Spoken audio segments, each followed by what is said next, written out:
नमस्कार, मैं हूं आपके साथ आस्था कौशिक।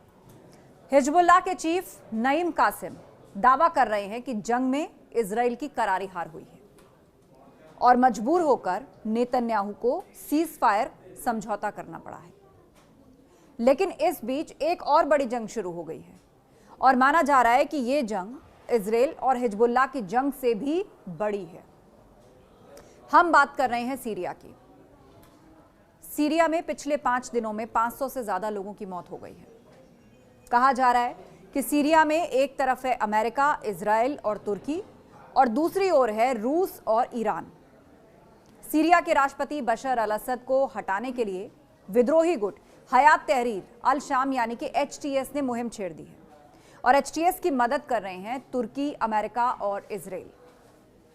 अमेरिका और इजराइल बशर अल असद का तख्ता पलट कराना चाहते हैं और इसीलिए वो असद की सेना को हराने में जुट गए हैं।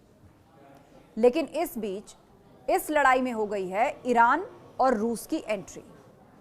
रूस ने बशर अल असद को बचाने के लिए सीरिया की सेना की मदद करनी शुरू कर दी है। रूस की सेना ने विद्रोहियों पर बमबारी शुरू कर दी है। रूस और ईरान चाहते हैं कि सीरिया में किसी भी सूरत में तख्ता पलट ना हो और बशर अल असद राष्ट्रपति बने रहे। इस बीच खबर आई है कि HTS ने अलेप्पो समेत 50 शहरों और गांवों पर कब्जा कर लिया है और विद्रोहियों की सेना आगे बढ़ती जा रही है। अलेप्पो में बशर अल असद के घर पर विद्रोहियों ने कब्जा कर लिया है। चौथे बड़े शहर हमा पर कब्जे की कोशिश की जा रही है और इस सब में अमेरिका और इजराइल भी मदद कर रहे हैं। बशर अल असद दरअसल हमेशा से अमेरिका और इजराइल का विरोध करते आए हैं। अब तुर्की, अमेरिका और इजराइल को लग रहा है कि बशर अल असद के तख्ता पलट का यह बिल्कुल सही मौका है और इस तरह दुनिया की महाशक्तियां आमने सामने हैं। हिजबुल्लाह और इजराइल के युद्ध ने जो नहीं किया वो अब सीरिया में हो रहा है। हिजबुल्लाह और इजराइल की लड़ाई में कभी अमेरिका और रूस आमने सामने नहीं आए, लेकिन सीरिया में ऐसा होता दिख रहा है। वही सीज फायर के बीच हिजबुल्लाह और इजराइल ने एक दूसरे पर सीज फायर के उल्लंघन का आरोप लगाया।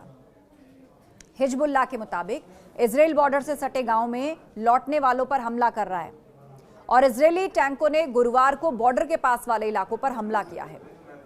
तो वहीं इजराइल का कहना है कि गाड़ियों पर सवार कुछ संदिग्ध लोग लेबनान में दक्षिणी क्षेत्र में पहुंचे थे, जिन्हें रोका गया है।